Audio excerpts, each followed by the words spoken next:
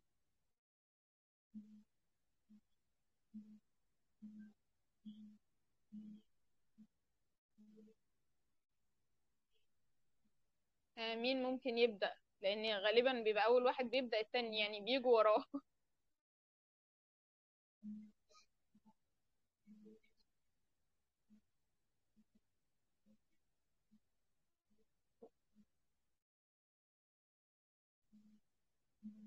طيب، إذا كل المعلومات مفهومة كله تمام، حابة أوضح حاجة related للجزء الأخير. الحديث الداخلي من أقوى الأدوات اللي ممكن الإنسان يستعملها. وأنا بواجه تحدي إني الصورة القديمة بتخبط في الصورة الجديدة، أو الصورة القديمة دي هي عايزة تعيش، هي عايزة تكمل، هي عايزة تفضل في الحال اللي هي فيه، هي عايزة تفضل موجودة ومنتصرة و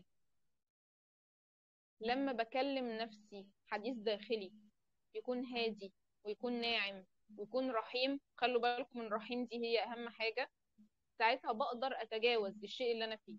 يعني مثلا أنا عايزة أقول حاجة، قدر الناس ضحكوا عليا، قدر الناس قالوا عليا كذا، افرض عملوا كذا، افرض كلامي ما كانش مرحب بيه، اقول لنفسي ايه؟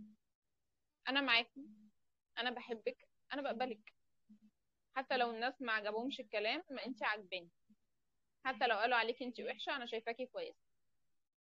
الكلام ده قد يبدو بسيط جدا، لكن هو له عمق اكبر مما تتخيل.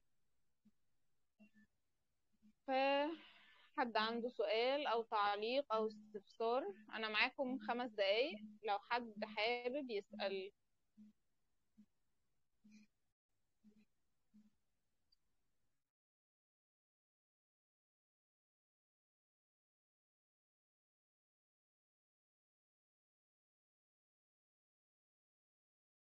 حد حابب يسأل في الجزء العملي أو النظري أو حاجة مش واضحة؟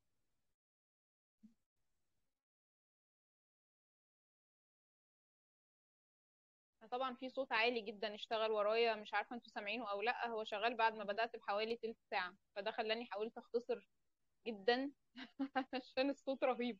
يا رب ما يكونش واصل لكم يعني.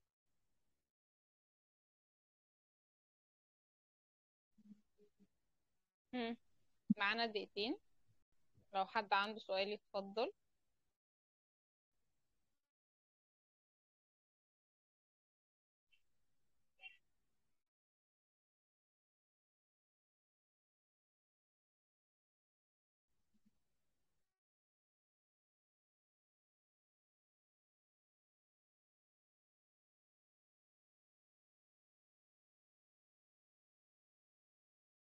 اتفضلي.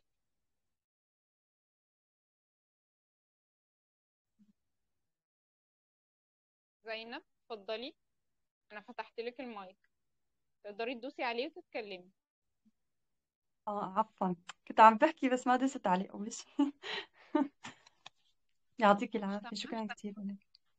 يعطيك العافية، سمعتيني؟ أهلا بيكي. أنا كثير وإياكم يا رب. حاب. الله يسلمك يا رب. بس كنت حابة يعني أسألك إنه خصوصا إنه يعني أول شيء كان مثلا كيف نتخطى مشاعر الفقد مثل ما قلتي، فقد الأم مثلا، وبعدين انفصال عن الزوج. يعني كثير صدمات عم بتصير وبتحسي إنه ما عم نحسن نتغلب عليها، يعني كأنه يعني ربطتنا هيك، ما بعرف كيف، كثير وضع صعب صراحة يعني، مع بصي، المقارنات مع كل شيء، يعني أشياء يعني بتحسي حياتي كلها مخربطة يعني. انتي صوتك مقطع كتير، بس اللي انا فاهماه ان انتي مريتي بتجربة صعبة مع الاهل ثم انفصال وحاسة ان الدنيا كلها ملخبطة. أيوة هذه. يعني حتى علاقتي مع أولادي مش علاقة أم، يعني ما بحس إنه هالمشاعر الأمومة اللي عندي كتير قوية يعني. مم. بس ما عم بعرف كيف أتغلب عليها، هي الأشياء كلها مع بعضها. أنا بحس بحاجة يعني أنا بحس لحاجة لعاطفة وحب، يعني ما عم بحسن أعطي أصلا، يعني أنا فاقدة لهذه المشاعر. انتي بتقولي ان انتي بتعطي لكن انتي فاقدة انك تستقبلي المشاعر دي، فاقدة صح أعطي كده؟ كمان، أعطي كمان. إنه فاقدة أعطي. فقط بتعطي انا لكن انت فاقد، مش انا مستقبلة. فاقدتها بقى، كيف بدي اعطي؟ ما هيك قصدي، يعني انه الواحد فاقد الشيء لا يعطيه، مو هيك ولا لا؟ ولا مو مزبوط هاي الكلام؟ حلو قوي انك قلتي الجملة دي، حلو قوي. ايه. بصي، هما في ناس قالوا فاقد الشيء لا يعطيه، وفي ناس قالوا ده فاقد الشيء يعطيه بقوة. هو فاقد الشيء يا جماعة والله ما مستحيل يعطيه، بعرف. مستحيل يعطيه، نعم. مستحيل. صحيح. مم. انا فاقد الشيء هعطيه ازاي؟ طب امال ازاي ان انا ممكن اكون مريت بظروف قاسية صحيح. وقادر ان انا اقدم الدعم للطرف الاخر؟ صحيح. المشاعر كلها هي بتجيلنا، كلها بلا استثناء، بتجيلنا من المصدر اللي هي بتجيلنا من ربنا. يا اما بتجيلنا مم. مباشرة، ان انا مم. داخليا كده احس ان انا مرتاحة، احس ان انا في سلام، احس ان انا كويسة رغم اي ظرف انا بمر بيه. يا اما بتجيلنا عن طريق ناس، يعني الشخص اللي بيقدم لي حب، حتى الام اللي بتقدم لاولادها حب، هي مش مصدر الحب، هي ربنا بعت لهم الحب ده عن طريقها. ايوه فلما بيكون احسن. انا فقدت شيء وقادرة اقدم عاطفة بالشيء اللي كان مفقود عندي، معناه ان انا مم. استمديت ده من ربنا بشكل او باخر. مش شرط ان انا اكون واعية على الطريقة اللي انا استمديت بيها. فكرة ان انت حاسة ان الدنيا كلها ملخبطة وكذا وكذا، ده الجزء اللي اتكلمت فيه بتاع التدرج.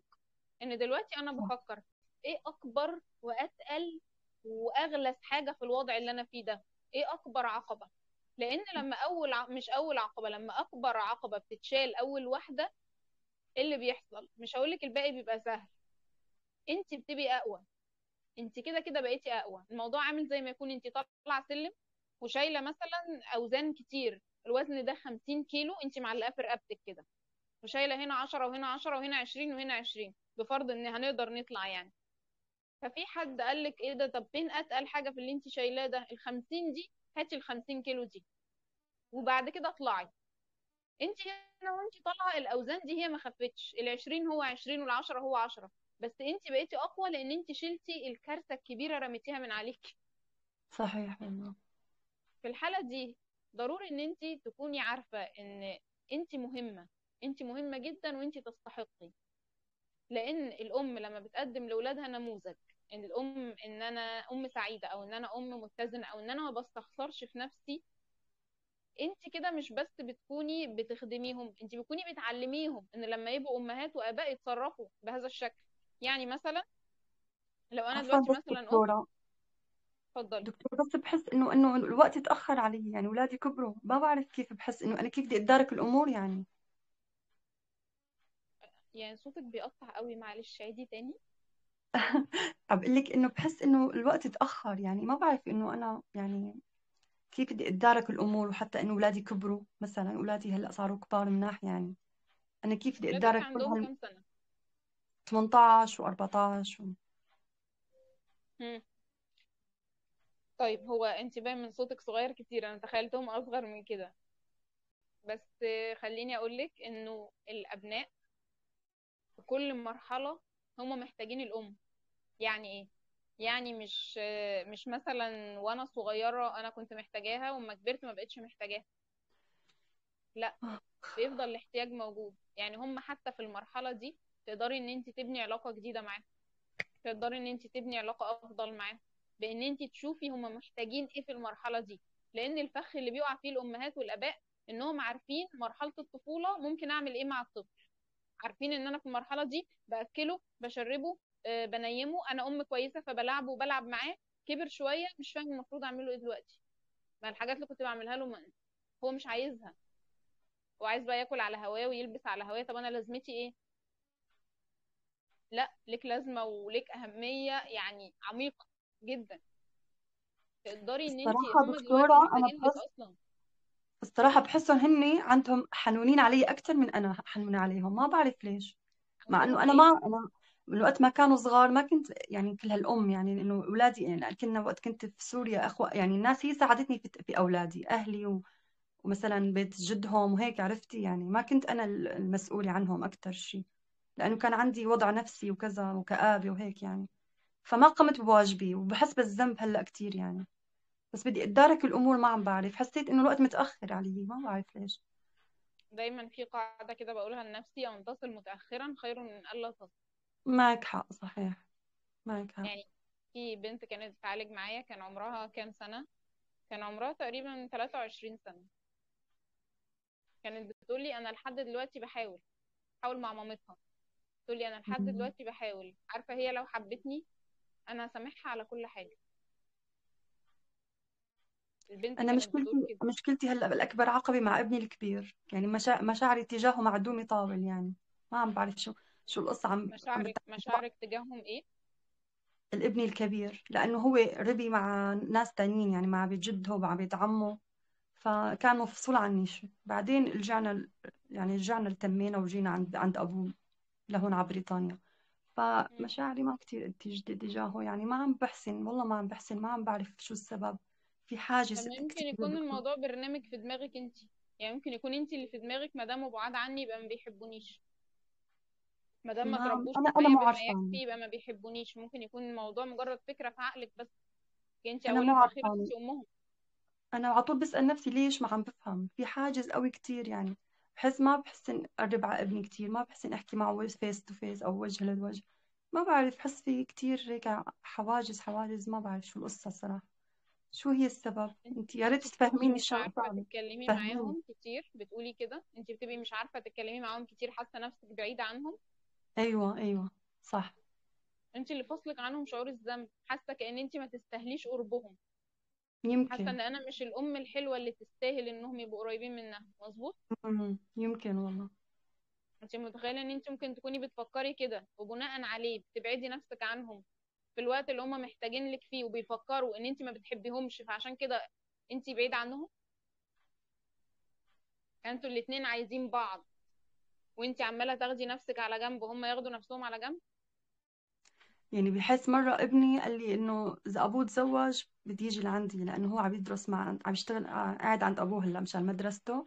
فقلت له لا، ليش؟ بجوزي أحسن مني. قال لي أنت أفضل أم في العالم. أنا قلت بعقلي إيش أفضل أم؟ على شو أفضل أم يعني؟ ماني حاسة إنه أنا أفضل أم يعني. استغربت وقت قال لي هالكلام ابني يعني.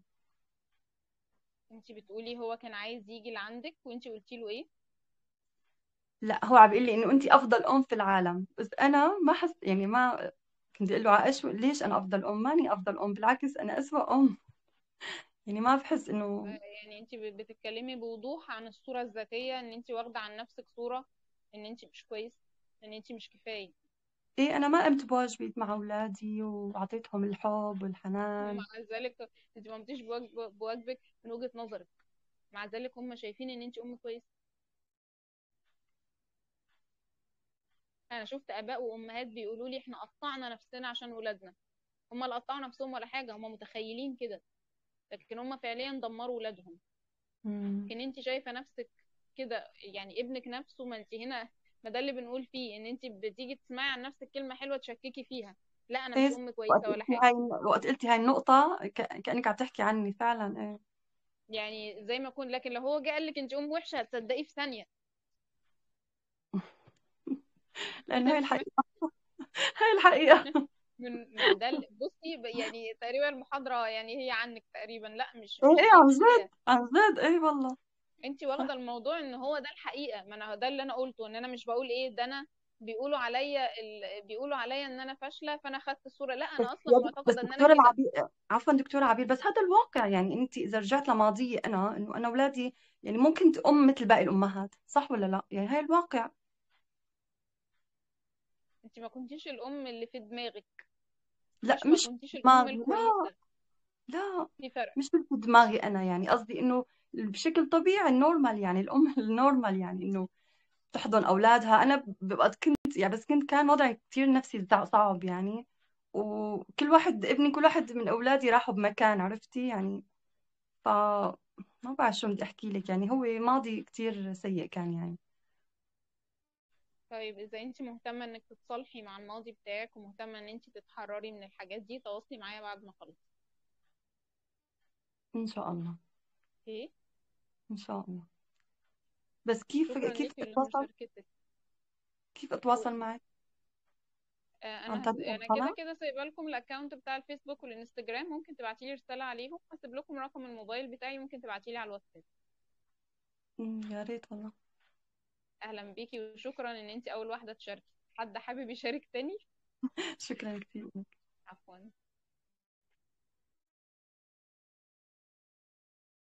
حد عنده سؤال يا جماعة او حابب يشارك؟ لسه معانا شوية لو حد حابب يسأل عن حاجة.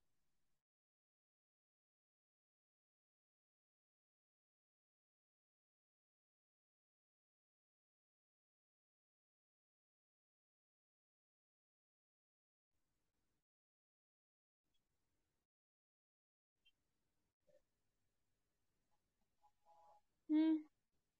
أيها الصامتون. أنا كنت كده كده ناوية أسيب للأسئلة وقت، بس ما كنتش هسيب ساعة صراحة، يعني كنت هسيب نص ساعة. فلأن فقرة الأسئلة أنا يعني بحبها كتير، حتى في أي محاضرة أنا نفسي بسمعها ببقى انترستد قوي بالفقرة دي لأنها بتفتح أبواب كتير. فلو حد منكم عنده سؤال يتفضل.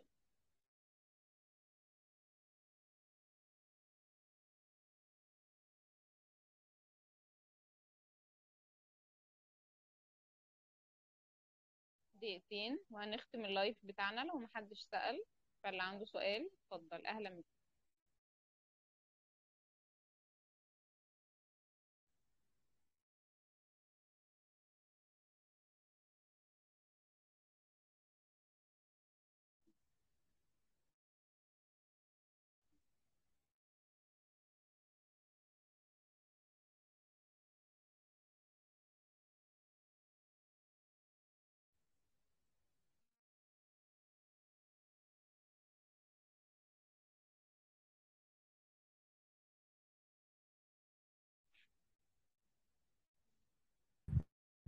السلام عليكم.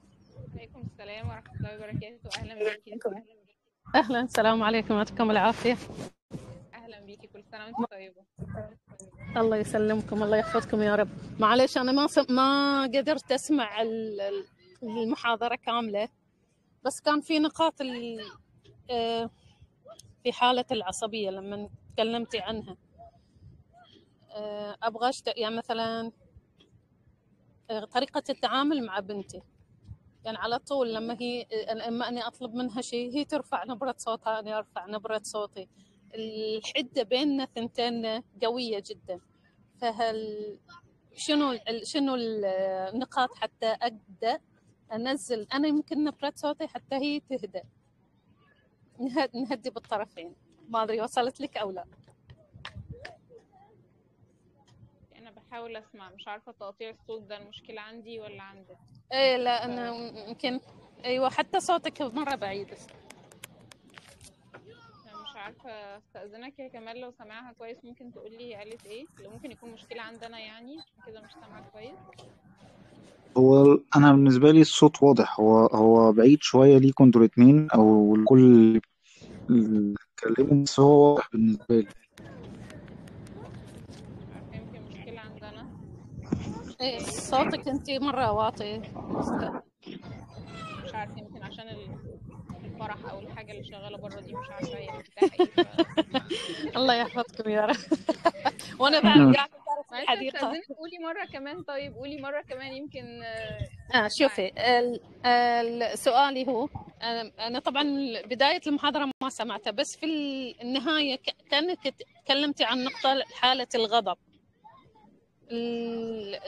مثلا أنا لما أطلب حاجة من بنتي هي تتنرفز بسرعة، بعدين أنا أتنرفز بسرعة، فأبغى طريقة إني أحكم فيها عصبيتي، يعني مو إني أصرخ عليها عشان هي تهدئ صوتها، لا، أبغى أحد الصوت بيني وبينها كذا.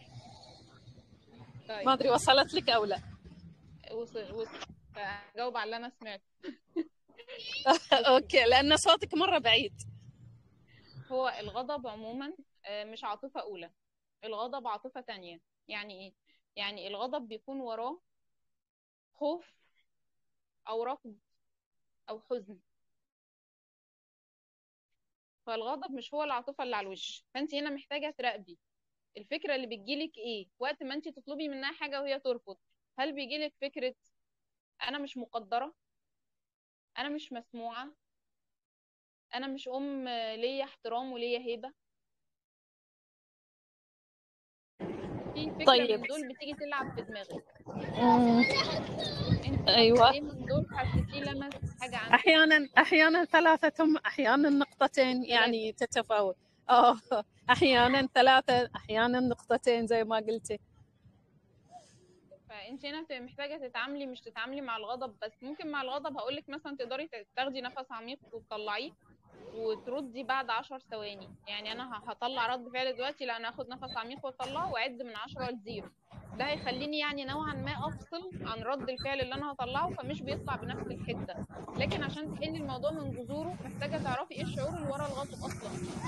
فانت ممكن تم. يكون الشعور اللي ورا الغضب هنا ممكن يكون شعور اللي هو عدم التقدير، اه ان انا طيب. مش مهمه، مش مقدره.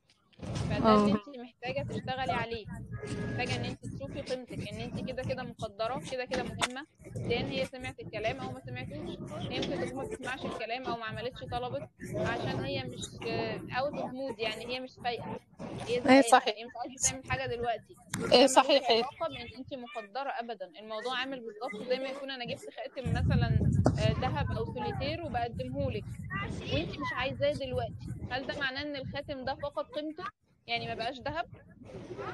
مهم. فهمت هو عليك. كده كده بقيمته. فانت كده كده مقدره وكده كده مهمه، يعني هي سمعت الكلام او ما سمعتوش. اه محتاجه نعم. تقولي لنفسك ده. دي فكره الحديث الداخلي اللي كنا بنحكي عنها. اشتغلي ايوه، على شعور القيمه. ما ادري المحاضرة مسجلة او لا، اذا ممكن المحاضرة مسجلة حقت الليلة او لا. احد النقاط الصراحة كانت مرة مهمة لنا. يعني هو شوفي، هو نفس الشعور لما يجيني رفض، لما اطلب مثلا من زوجي نفس على قولتهم الامبير بيرتفع بسرعة. اي يعني، بس هم يعني الفئة القريبة جدا لما يجي رفض انا يشتغل على قولتهم احس ان الضغط بيرتفع كذا. انت وصل بتحسي لك ان ده كمان؟ اتفضلي. يعني في حال الرفض مثلا صديقة او زوج، نفس الشعور انه يجي زي الضغط. بتحسي بنفس فهو نفس. الشعور ده حتى لو ايوه مش مع بنتك، ايوه مجرد انك ايوه. طلبتي طلب وما اتعملش؟ ايوه، لأن بس الفئة المقربة جدا، على قول الدائرة المقربة هذه. ما هو الدايره المقربه هي الدايره اللي انت بتفترضي انها المفروض تكون اكتر دايره بتقدرني، لان نعم. انتوا اكتر بقدم لكم حب او بقدم لكم رعايه او كذا. فالمفروض ان انتوا تكونوا مقدريني اكتر ناس وعارفيني، يعني انتوا عارفيني اكتر فتبقوا مقدريني اكتر. والتقدير عندك مرتبط انهم ينفذوا لك طلباتك. اها. بس لا، انت كده كده مقدره، هم نفذوا او لا. تمام فانت تمام. محتاجه تشتغلي على الجزء ده. ان شاء الله ان شاء الله. شكرا لكم، شكرا لك اختي، شكرا لمشاركتك شكرا معايا لك والله. استاذ كمال حبيبي، يعطيكم شكرا العافيه. ليكي وعليكم الله السلام. يحفظكم يا رب. الله يخليك. شكرا. حد عنده سؤال تاني يا جماعه؟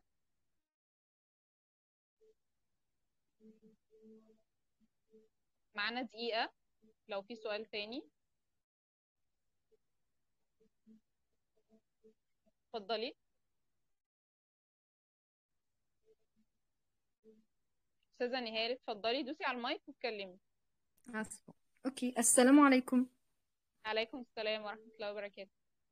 أنا يعني ما حضرتش المحاضرة لأنه أنا من الجزائر وكان الوقت وقت الفطور يعني، ونسيت الحق يعني، لم أضع منبه حتى أعرف يعني الوقت، يعني نسيت وكنت يعني مش مشغولة، وحابة أعرف المحاضرة مسجلة ولا لا؟ المحاضره كم؟ مسجله. أوكي، نعمة. يعني أنا يعني حبيت نحضرها ولكن لم أتمكن. اهلا أوكي. بيك. دونك هو الموضوع اللي شيق يعني، اللي خاص أنا لما قريت الموضوع تاع المحاضرة على الصورة القديمة لنا، هل هو سجن ولا بداية جديدة؟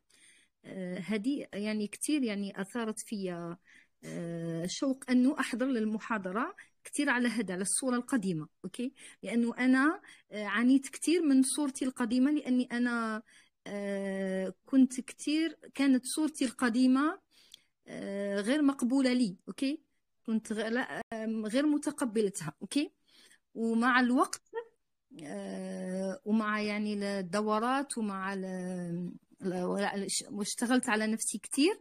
لا حتى هل يعني الوقت في الوقت هذا بديت أتقبل صورتي القديمة. أوكي. و لا إله إلا الله. بس ساعات بتجيني يعني يجيني شعور وأحاسيس نتاع هذيك الصورة، ونحاول أني كيف نقول لك، نحاول أني نتقبلها يعني ونتقبلها ونستشعرها. يعني أنه كما قال الأستاذ كمال، كنا ما نشعروش بنفسنا ولا نحس، صح ولا لا؟ يعني كان الشعور بالنسبة لنا كأنه غير موجود، صح ولا لا؟ هنا ويكون أصبحنا نشعر ونحس بأنفسنا. نعم. وأنا يعني سؤالي وش هي، كيف كيف أحسني وشعرني مع صورتي القديمة؟ إزاي يعني كيف أقدر أحسني وشعرني مع صورتي القديمة، يعني مع تقبل صورتي القديمة؟ معتيني؟ ازاي تقدري تتعاملي مع صورتك القديمة لما بتطلع لك تاني؟ نعم، تمام. السر هنا في الرقة والرحمة. يعني ايه؟ يعني مثلا دلوقتي لو انا شخص متعودة اقوم كل يوم من النوم اكل حاجة مثلا فيها مربى، مثلا حاجة فيها سكر، أوكي. ولسبب او لاخر قررت ان انا مش هاكل حاجة فيها سكر، بس انا متعودة على كده. بس انا قررت ان انا ببني لنفسي صورة شخص مش هياكل حاجة فيها سكر، ومشيت على الحال ده اسبوع. عايزاكي بس تقارني بين الحالين اللي انا هقولهم. مشيت على الحال ده اسبوع، 2 3، وبعد كده صحيت في يوم لا لا لا، مش طايق انا بقى الاكل الهيلثي اللي انا باكله ده، انا عايزه اكل حاجه فيها سكر. فرحت قايله لنفسي مش مشكله، عادي، ايه يعني، هاكل النهارده سكر وبكره هرجع اكمل. ورحت فعلا كلت حاجه فيها سكر رغم ان ده مخالف للصوره الجديده بتاعتي، واليوم اللي بعدها كملت. ومشيت على كده اسبوع، وبعدين جت الفكره دي تاني، ومشيت على كده اسبوع كلت حاجه فيها سكر. انا كده خلال الشهر مثلا كلت مرتين او 3 فطار فيه سكر. لو انا بصيت من بعيد هلاقي ده اللي تم، هلاقي 27 يوم في الشهر اكل صحي او فطار صحي، و3 ايام فطار فيه سكر. طيب لو انا بقى جالي الالحاح بتاع ان كلي حاجه مسكره دلوقتي، او افطري فطار زي بتاع قبل كده، وقلت لنفسي لا، انا عندي اراده، انا عندي عزيمه، انا ما دام بدات لازم اكمل. انا كده بصي ببقى بضغط على نفسي ضغط رهيب، وكملت ما اكلتش سكر في اليوم ده. اللي هيحصل ان انا هقوم جايه في وقت هفتح في اكل السكر مش هعرف اقفل، لان الصوره القديمه خلاص عايزه تبقى موجوده، فخلاص انا هخليها موجوده واسمح لها تمشي. الموضوع عامل زي ما يكون في صخره في وسط الميه، والميه واقفه عماله تقول لا، مش همشي إلا لما الصخره دي تدوب وتتفتت.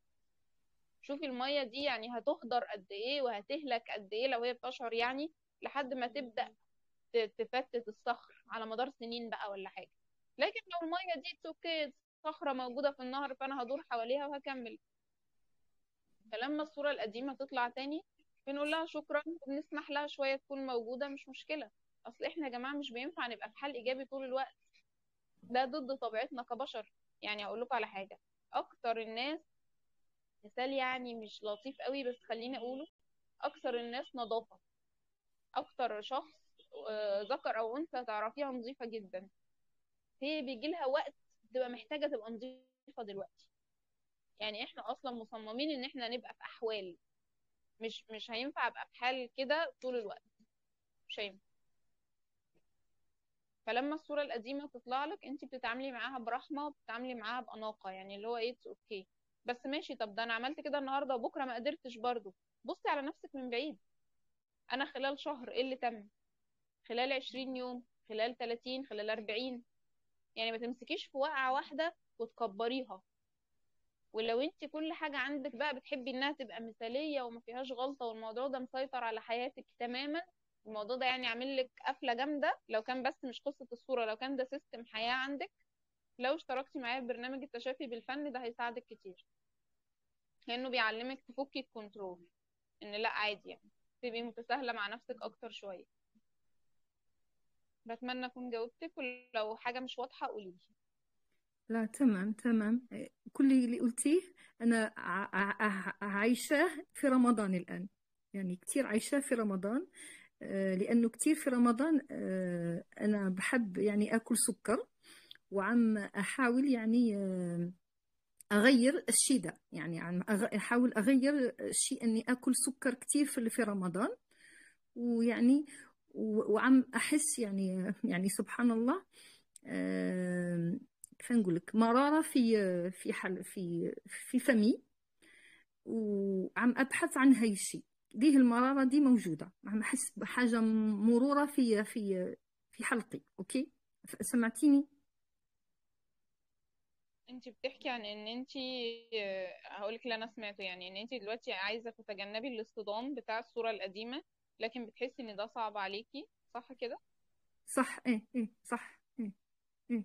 هو اصلا و- مش مطلوب، مش مطلوب تصطدمي بيه.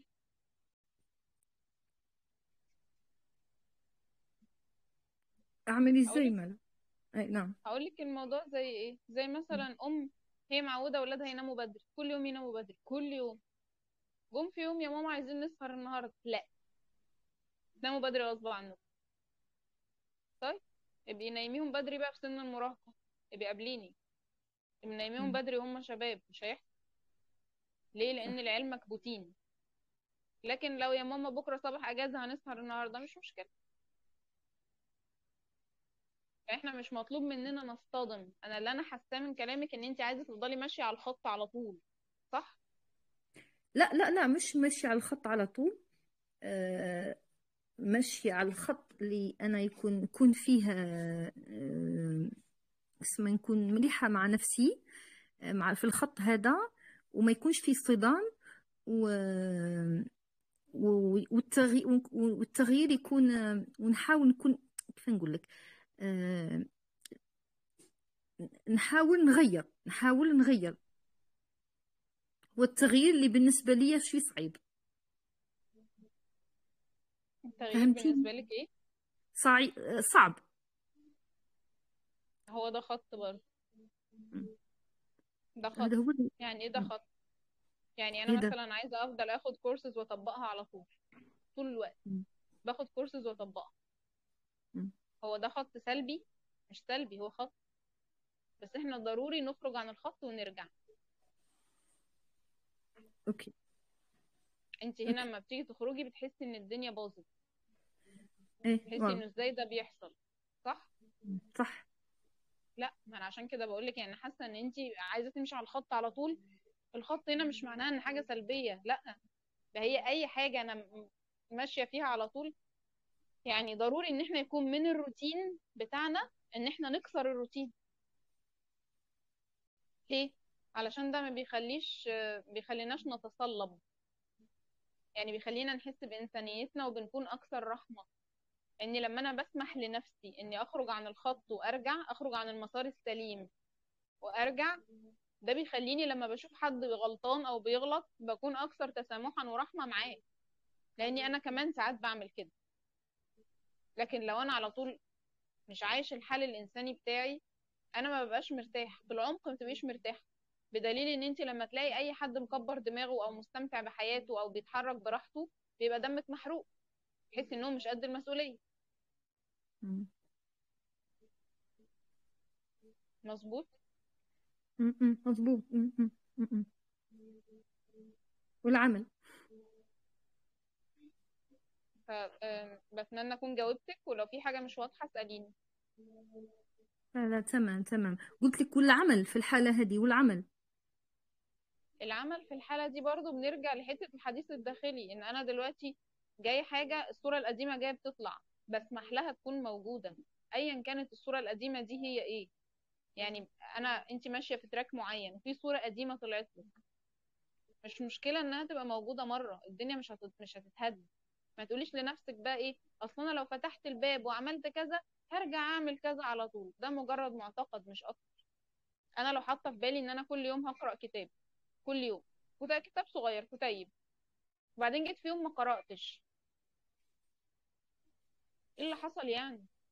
بلاش جيت في يوم، جيت اسبوع كامل ما قرأتش، اخر الشهر انا هبقى قرأت 21 يوم 23 يوم. اخر الشهر هبقى قرأت. صح. فاهماني؟ نعم فانت نعم. هنا بتحطي لنفسك سيستم وبتبقي صارمة قوي. انت محتاجة تخففي ده. فلما الصورة القديمة تطلع وتحسي انك بتعملي حاجة بره التنظيم اللي انت عاملاه، بتقولي لنفسك ان عادي ان ده يحصل. حديث الداخلي، تقولي لنفسك عادي مفيش مشكلة، وايه يعني؟ ايه اللي حصل يعني؟ الدنيا اتطربقت، ما حصلش حاجة على فكرة. انت بس عشان في صوت جواكي بيقعد ينتقدك ان ليه كذا وليه كذا، انت هترجعي زي ما كنتي، انت هتضيعي اللي عملتيه، انت كذا. لا، تدخلي له انت بقى صوت رحيم. صوت الرحيم ده بيقول لك ايه؟ بيقول لك عادي، وايه يعني؟ إيه المشكله؟ مش هيجرى حاجه. فاهماني؟ نعم نعم تمام. شكرا شكرا، ألف شكر حبيبتي، شكرا. وانا السلام عليكم. اهلا بيك. السلام عليكم. عليكم السلام ورحمه الله وبركاته. اهلا بيك. يعطيك العافية دكتور عبير، وجزاك اهلا الله بيك. خيرا على هذه المحاضرة الله جد يكرمك. رائعة. شكرا ما شاء لذوقك. الله. الله يخليك. الله يعزك. طيب، الله يعطيك العافية. طيب أنا عندي سؤال. اتفضلي. معروف عن المرأة أنها يعني تبكي، صح؟ المرأة ايه؟ تبكي يعني تبكي لمجرد يعني تجربة أو لا أدري. فيعني ما يحصل معي أن يعني يعني الآن مجددا أصبحت أبكي يعني نادرا. يعني مثلا أعطيك يعني إذا حدث معي أي شيء يستدعي ردة فعل سريعة، تجديني يعني أخذ الإجراءات بكل صلابة وبمشاعر جد جامدة. يعني هكذا، جد جامدة. مثلا في الآونة الأخيرة مرضت أمي، يعني كل إخوتي يبكون ما عدا أنا، يعني أبكي يعني قليلا، لكن يعني أفوقهم يعني في خدمتها. لكن مشاعري أصبحت لا أدري، أصبحت كابتة جامدة. فهل هذا طبيعي؟ انا اللي انا سامعاه عشان ربنا يكرم الفرح اللي ورايا ده ويخلص. انه حضرتك كنت شخص بيبكي بسرعه، سريعه التاثر، مشاعرك حاضره على طول. بعد كده دلوقتي الوضع القائم ان انت مشاعرك جافة وفيها نوع من الصلابة، يعني او خلينا اقول يعني جافة، مش بتعبري مظبوط. لا أعبر، مش جافة. يعني أنا أحس يعني حتى بمواقف صغيرة جدا تهزني، لكن لا أتجاوب مع مشاعري. هذه المشكلة. فهمتي أستاذة؟ لست يعني أنا جدا جدا حساسة، يعني لا تتصوري. لكن مشاعري لا أتجاوب معها. وحضرتك بتتكلمي عن جرح قاسي جدا جدا، اسمه جرح التخدير. جرح التخدير يعني ايه؟ يعني انا شخص نعم. عندي مشاعر فياضة جدا، بتفاعل صحيح. بمشاعري، بعبر عن نفسي. لكن انا درجة الاحساس والتعبير بتوعي مهم. مش كتير مناسبين للبيئة اللي حواليا. صحيح. فممكن أكون بلاقي انتقاد، مش شرط بالكلام، أحيانا بالنظرة، أحيانا اللي هو هي عاملة كده مهم. ليه، دي بتعيط قوي كده ليه. فبدأتي إن انتي ما تطلعيش نفس الرياكشن، بس انتي من جواكي موجوعة لكن مفيش تفاعل، يعني اللي هو ايه، بس انتي من جواكي مهم. موجوعة. مظبوط مهم. كده. لا، مش نسبة للأشخاص، يعني لا أدري. تغيرت مع الوقت، ربما نسبة لما يعني ما مررت به. حتى مشاعري مع أولادي أصبحت شبه جامدة. هو هنا في فرق بين ان انا ما بتجاوبش مع الأحداث اللي حواليا، يعني ما بعبرش عن مشاعري، مهم. وفرق بين ان انا بقيت اكثر صلابة نفسية. أظن عندي صلابة أتجاوب. أنا لو كنت يعني أمشي في الشارع، يعني أنتبه للأشخاص الذين يريدون المساعدة وأبادر. أنا جدا مبادرة، فهمتي؟ لكن أفعلها بكل صلابة، لا أدري لماذا. تمام، لا بس انتي أفعلها عندك. يعني كامرأة، أفعلها يعني كإنسان جامد. بصي، هقول لك على مم. حاجة. مهم. في شخص بيبقى ايه في حال ضعف معين او في حال عجز معين، مجرد ما يحصل حواليه اي حاجة تلاقيه بيبكي وبيرتجف ويعني بيبقى متألم جدا ومتجاوب مع الحدث جدا جدا جدا. مهم. الشخص ده في العمق ممكن يكون مش قوي، يعني ممكن يكون بيعمل ده مش من مكان تعبير قد ان هو من مكان عجز. نعم. فمع الوقت مكان العجز ده ما بقاش بنفس الدرجة، يعني مع الوقت هو بقى أقوى، فبالتالي ما بقاش بيعبر بنفس الطريقة. أنا هنا مش بتكلم عن حد كاتم التعبير بتاعه أو قافل على التعبير بتاعه اللي هو جرح التخدير اللي كنت بشرح عنه ده، لأني ما كنتش سامع حضرتك كويس.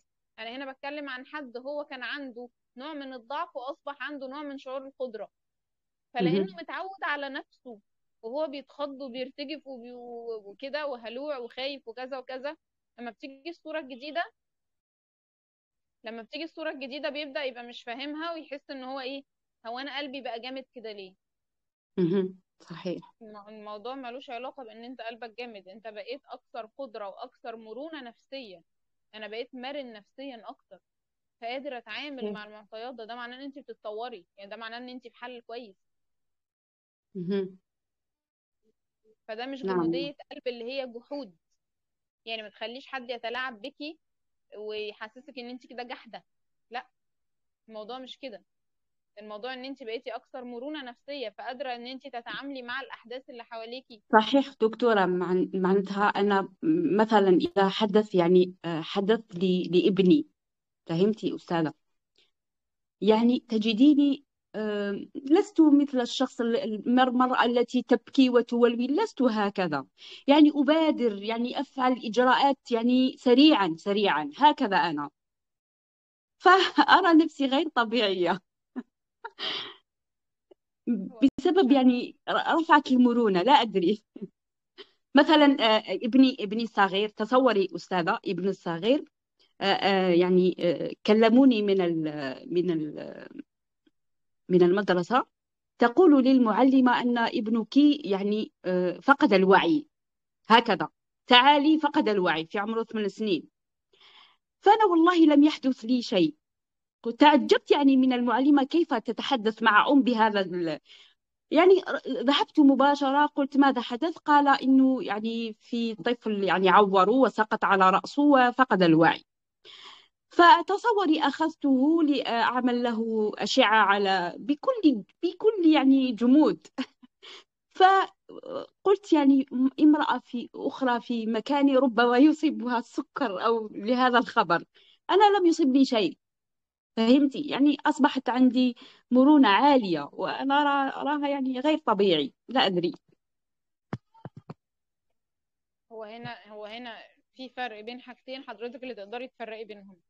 اذا مهم. انا عندي المشاعر بس ما بعبرش، كده جرح تخدير، كده دخلنا في تعب.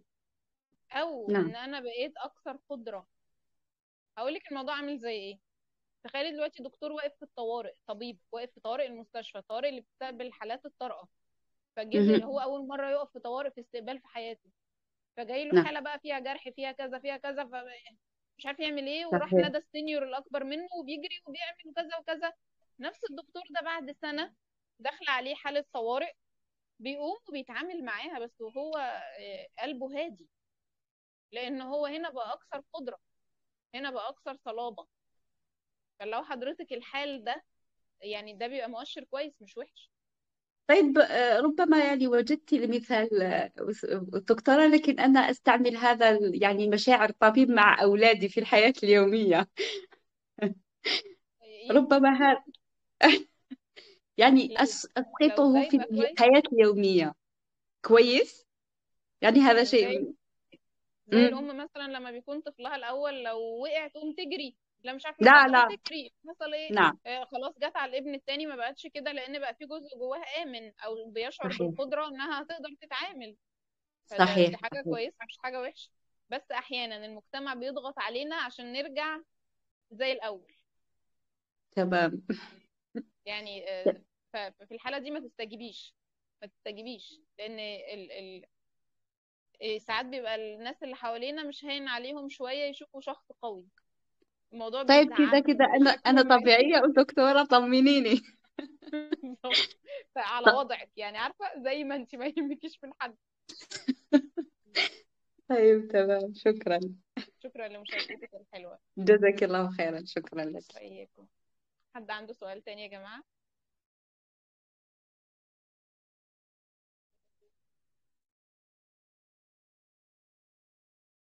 مم. حد عنده أي سؤال تاني قبل ما نقفل؟